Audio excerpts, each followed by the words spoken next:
Uma boa noite a todos, eu sou o Diego Santana, operador do canal do YouTube Conjuntura Política e Econômica.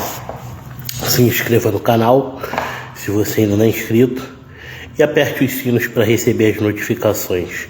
Deixe o seu like, se você concorda, e também pode tecer suas críticas, caso você enxergue algum tipo de contradição. Meus amigos, vamos ser sinceros. A política monetária do Banco Central, na reunião do Conselho, há 2 dias atrás, reduziu em meio ponto percentual mais ou menos uma espécie de uma chance dada a um governo que ninguém acredita para se saber as consequências futuras. É bom que se diga que o Brasil ainda obtém um amortecedor da herança do ministro Paulo Roberto Nunes Guedes, que ainda não conseguiu de fato fazer chegar num consenso.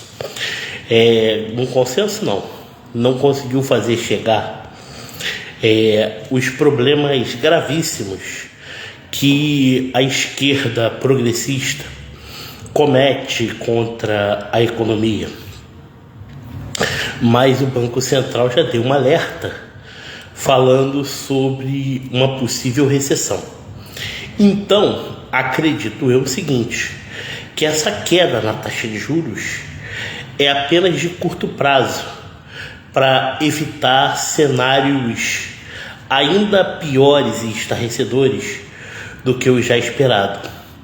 Porque por parte do governo, embora haja alguns financiamentos aí liberados pelo BNDES, existem subsídios que farão o povo brasileiro pagar a longo prazo. E além de tudo, o governo central bate de frente com o agronegócio, que é o ponto mais estratégico, que representa 80% do PIB nacional. Então, se nós olharmos por essa ótica, leva-se em consideração o seguinte: as contas públicas esse ano vão fechar no déficit, isso já era previsto, correto? Tivemos um cenário de queda inflacionária nos últimos meses? Podemos dizer que até certo ponto tivemos, mas isso não se deve ao fato de que o Estado fez algum milagre, porque afinal nós já vínhamos de uma deflação e os juros a 13,75% foi suficiente para segurá-la num período gigante, devido à política fiscal do reformismo de Paulo Guedes. Porém, o Estado brasileiro hoje ele tem a sua despesa muito maior. E ainda não chegou essa despesa a virar um déficit total, um déficit nominal, vamos dizer assim, porque o que se deixou de superávit ainda é suficiente para se equiparar ao que o Estado está arrecadando. Porém, o que o Estado está gastando pode ser muito perigoso no futuro. E além de tudo, o mercado tem reagido com satisfação em relação às estatais, que ainda desfrutam de grandes lucros deixados pelo governo Jair Bolsonaro. E isso faz com que menos investidores invistam em título da dívida pública. Então, como consequência disso, dá para cortar os juros. Mas eu digo uma coisa para vocês: Roberto Campos Neto ele está sendo pragmático, porque afinal ele mostra que o governo precisa ser contracionista, isso é, os investimentos injetados de maneira gradual e sustentável, para que os frutos venham através de um plantio concentrado e eficiente, sem simplesmente provocar um aumento desenfreado de injeção de recursos na economia. Porque se o governo assim fizer, os juros vai voltar para as alturas. Afinal, nós sabemos que uma vez o governo muito devendo, não tem como lastrear a moeda de forma mais barata para repassar aos bancos e assim liberar créditos. E como consequência disso, mergulharemos na recessão e como consequência disso, na irresponsabilidade da pior forma possível que nós já conhecemos e sofreremos o pão que o diabo amassou. Porque à medida em que existe uma queda na produtividade, aumenta-se o desemprego. Afinal, podemos dizer o seguinte: a recessão ao extremo eleva a queda nos juros, mas não significa dizer o seguinte, que apesar de haver algumas propostas econômicas pautadas, a reforma tributária, ela a curto prazo, ela se mostra muito satisfatória para investidores, porque à medida que você fala em reforma tributária num país que paga esse excedente de tributos, parece que existe uma grande manobra para modificar a estrutura da economia do país, mas na verdade não é isso. Tira-se poderes de governos regionais e com isso se faz aportes compensatórios à moda do Tesouro Nacional.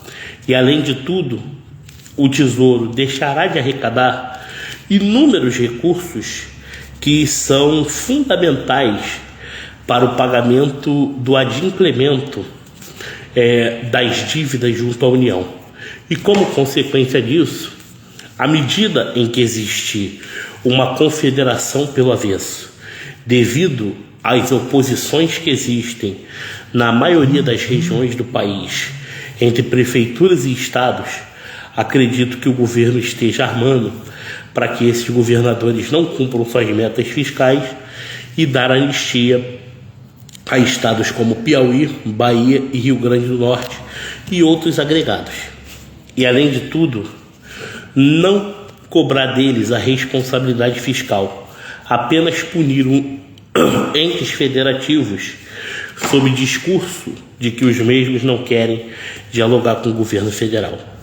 Sabemos que o corporativismo de um governo populista nunca é para somar para o crescimento do país, e sim para provocar os grandes declínios econômicos que nos levam às totais adversidades que quebram o futuro da economia e, como consequência, tiram o rumo do país.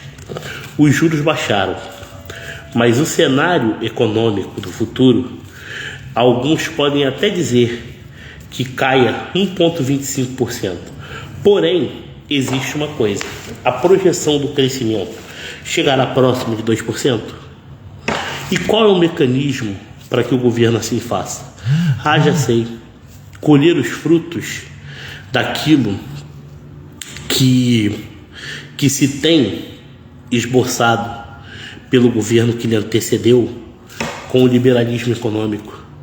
Mas só que nós sabemos que quem comanda esse modelo econômico é a máquina pública. E como consequência disso, o Estado vai precisar gastar e rolar sua dívida. Então, como consequência disso, esse ciclo de alta da Bolsa será totalmente temporário. E isso, sem sombra de dúvida, acredita-se muito que o Copom vai reavaliar o comportamento dessa confusa equipe econômica que o resto do mundo não conhece, onde alguns pensam que até mesmo o vice-presidente da República, Geraldo Alckmin, é o ministro da Economia, sendo que ele é do planejamento e da indústria. E ele só favorece alguns setores que são ligados ao monopolismo aristocrático, daqueles que contribuem para o fechamento da economia, destruindo a concorrência. E nesse meio tempo, à medida em que se destrói a concorrência, quebra-se a possibilidade de abrir o mercado para mais oportunidades de maneira diversificada, visando transformar o Brasil num país de primeiro mundo e, acima de tudo, independente das commodities, e uma economia de forma desburocratizada e descentralizada, ela é fundamental para se abrir os espaços de tornar o país atrativo para investimentos, porque indústria forte é igual a menor inflação, lastro monetário e, acima de tudo, possibilidade de desenvolver novas técnicas que envolvem diretamente o desenvolvimento econômico. E esse acúmulo de capitais tem que ser feito de forma gradual, não só poupando reservas, como equilibrando a balança de pagamentos e reduzindo a dependência externa.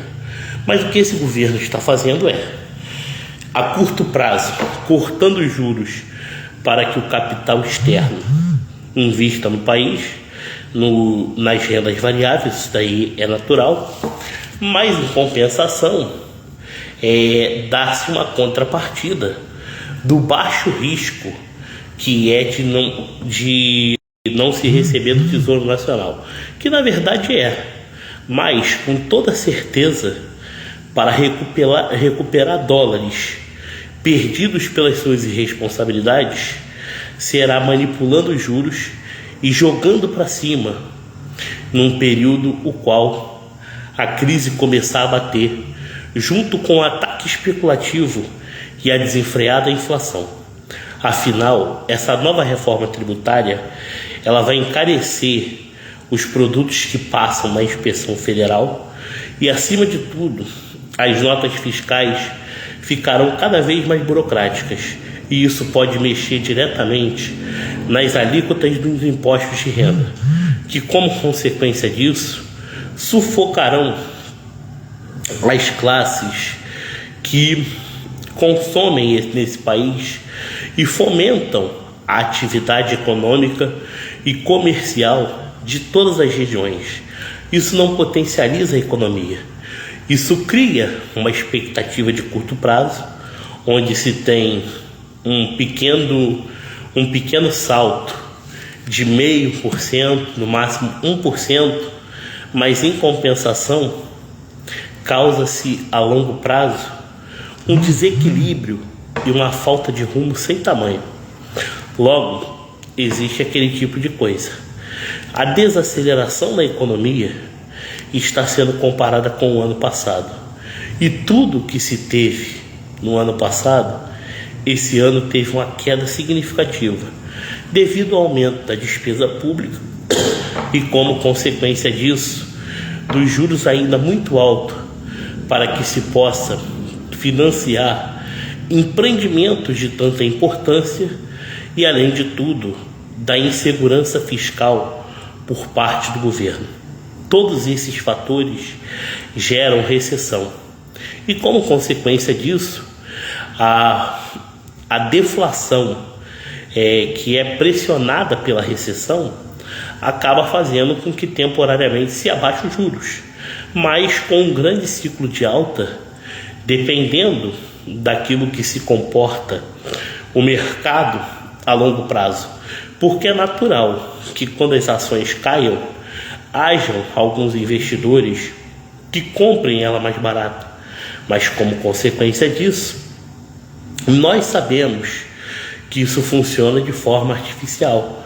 À medida em que o governo, para controlar suas finanças, terá que tomar medidas não muito agradáveis e, como consequência disso, sofrerá com nova alta de juros e um período cíclico muito difícil para se vivenciar a prosperidade que todo bom patriota assim espera no seu lastro econômico, para que o seu país possa ter mais competitividade, abertura no mercado e poder de boom econômico mais amplo para buscar os rankings que um grande liberal assim espera. Esse sonho pode hoje estar parecendo distante, mas ainda assim, com a nossa mobilização e a fiscalização pelos atos insanos de um governo irresponsável faz com que nós não desistamos e que, acima de tudo, possamos cumprir nossas metas, onde ser oposição coerente e agir sempre de cabeça erguida é o nosso dever.